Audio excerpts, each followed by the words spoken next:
Inflation na naitala noong Pebrero nananatiling manageable. Epekto naman ng tensyon sa Middle East sa ekonomiya ng Pilipinas, binabantayan ng BSP. Ang kasama natin sa balitang yan live, si Rajuman Jairus, Peña, Florida. RMN Live Reports. Nananatiling ang manageable ang inflation o bilis ng pagtaas ng presyo ng mga bilihin at serbisyo sa bansa.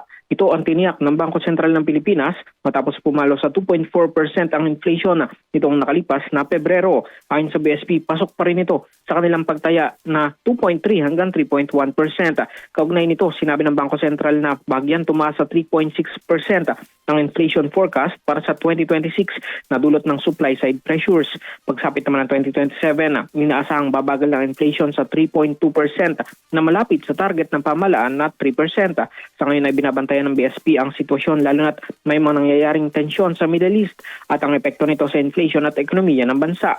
Nakaayon din nila ang kanilang policy settings para mapanatili ang katatagan ng presyo ng mga bilihin para masuportahan ang paglago ng ekonomiya at paglikha ng mga hanap buhay. Kasama mo sa DCXL RMN Manila, Radyo Jairus, Peña, Florida, Tatak RMN.